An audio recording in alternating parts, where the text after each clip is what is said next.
Hi, this is Albert, and today I am going to discuss about a game of chess that I have just done, which is a classical game, 15 minutes plus 15 seconds every move against heshmet123. And in this game, actually, it's very interesting because I'm actually losing, but then because there are some pawn structure weakness, and then there are some bad decision by black, uh, I can sort of checkmate black. Let's just see the game now.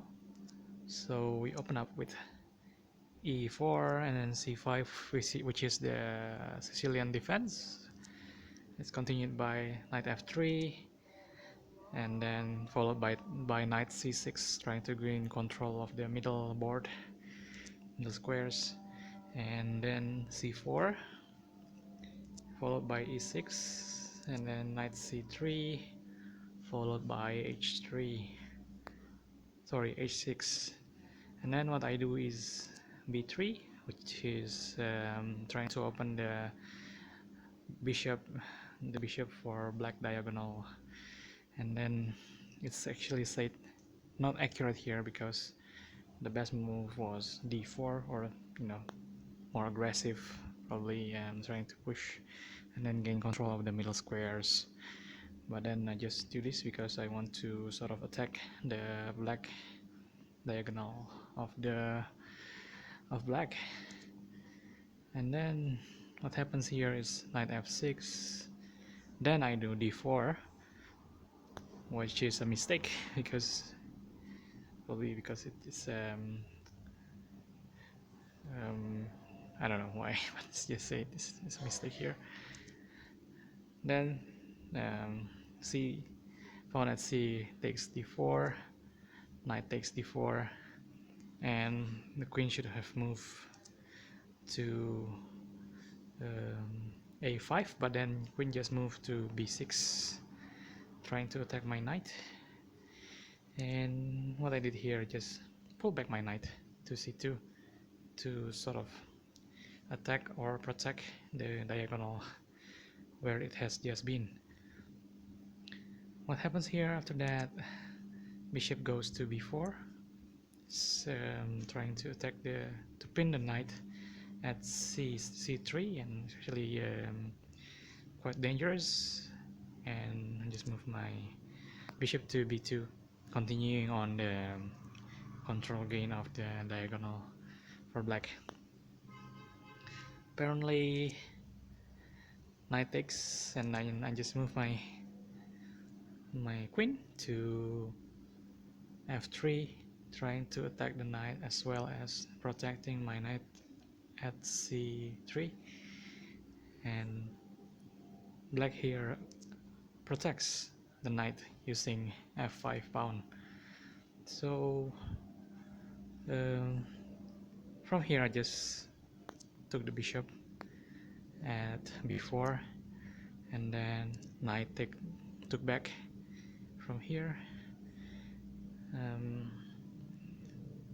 Of course I can take the knight now because there's no more bishop there, and then there is pawn. Actually, sorry, and it's actually black actually castles from here. So as you can see from this position, probably the weak pawn of black is g7, and I'm going to exploit that soon.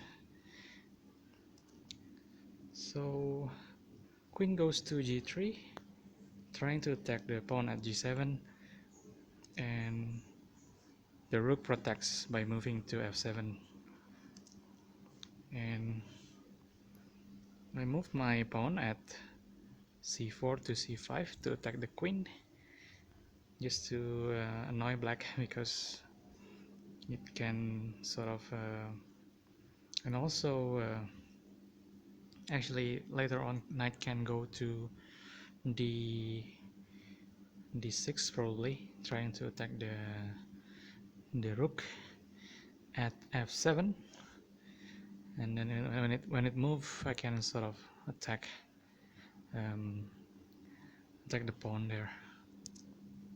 So queen just moved there, and actually I just check here because it's actually a blunder. I should have just moved to d6, trying to attack the rook, because rook has nowhere to go after I attack that, and then probably rook can move to e7, and then after that bishop can goes to f6, trying to attack the rook.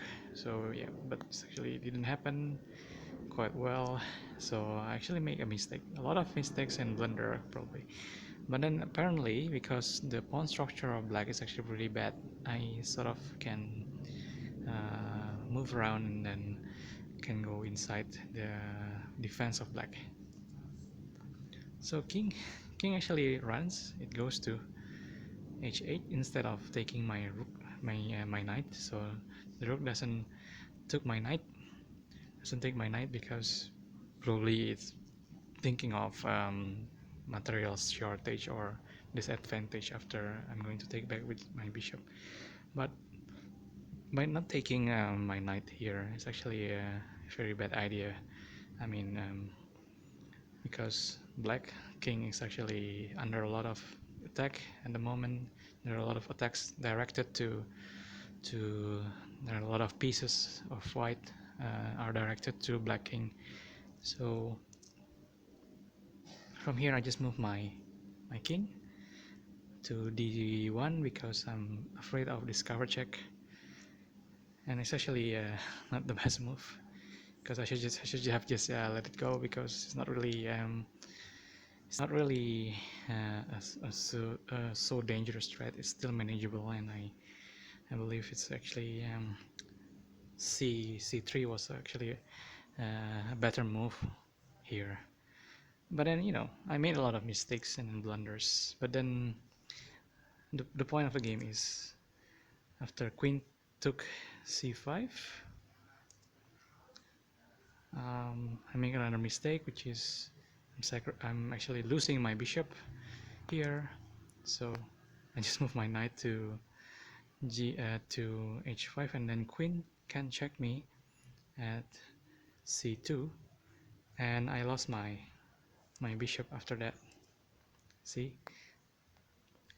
so at this position I'm actually disadvantaged, and as you can see I still can make a comeback, because after rook goes to d1, because I want to save my rook, black should have just checked me using the knight to c2, but it didn't. It was trying to sort of, you know, open up the queen side,